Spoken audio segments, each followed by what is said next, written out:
में तहसीलदार को और वही सेम सवाल पूछा गया कि ये सर्टिफिकेट आपके यहाँ से इशू हुआ है या नहीं हुआ है, तो वहां से रिप्लाई आया कि ये हमारे यहाँ से इशू हुआ है। ये मेरे काका का सर्टिफिकेट है यूपी का, जो 2 बार वेरीफाइड हुआ, एक बार 2011 में, एक बार 2018 में। बाजू में बीच में मेरे डैडी का स्कूल का सर्टिफिकेट है, उसके बाजू में लिविंग है, सॉरी, और मेरा कॉलेज का लिविंग है, Kishin Chand Chellaram college, that mean KC college Churchgate. और ये इनका है अंजुमन इस्लाम, है ना। हाँ, तो मेरे डैडी 3 स्कूल में पढ़े, लोग 5-5 स्कूल में पढ़ते, इसको भी उन्होंने इशू बनाया। मैं खुद 5 स्कूल में पढ़ा हूँ, सहारनपुर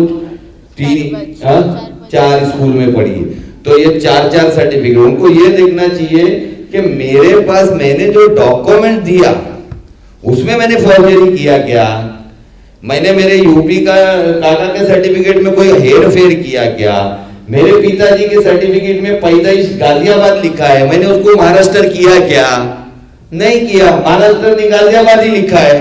और आप लोग भेज रहे हो लेटर, चेक करके वहां से रिप्लाई आ रहा है कि ओके है, तब जाके 27 अप्रैल 2011 को मुझे सर्टिफिकेट दिया जाता है। 15 साल बाद पूरी साजिश रच के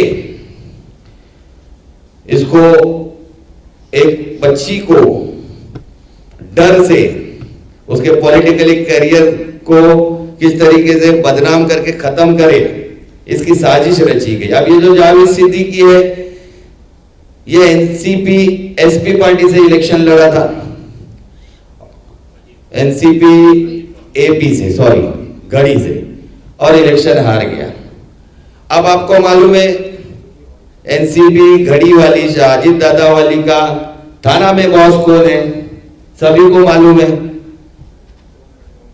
ना।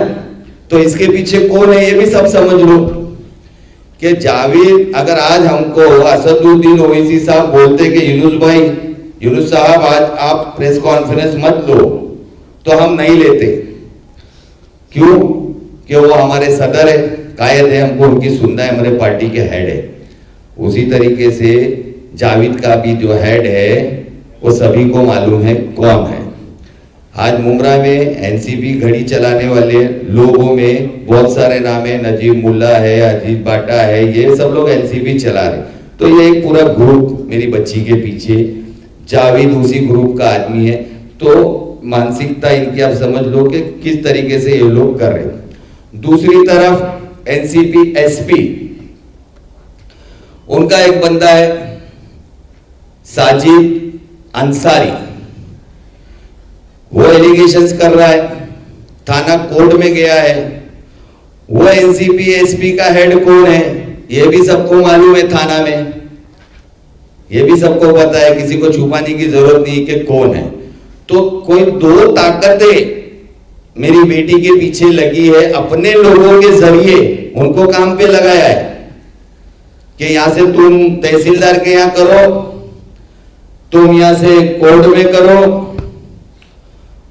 और हमको तकलीफ दो, ताकि हम एरिया में काम नहीं कर पाए, बच्ची काम नहीं कर पाए, हम तहसीलदार में लगे रहे, कोर्ट के चक्कर लगाते रहे। फिर भी हम खैर काम कर रहे, काम हमारा रुकेगा नहीं और आगे भी बढ़ेगा, वो चल ही रहा है। तो इस तरीके का इन्होंने खेल रचा बच्ची को बदनाम करने में। ये सारी कंप्लेंट बिल्कुल झूठी है।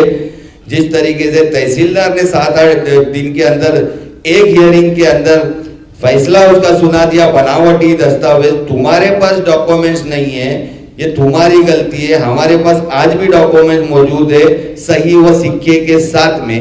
तो आप कौन होते हो ऑर्डर देने वाले कि ये बनावटी है? उसके लिए कोर्ट है, बहुत हाई अथॉरिटी, बहुत सारे लोग हैं, वो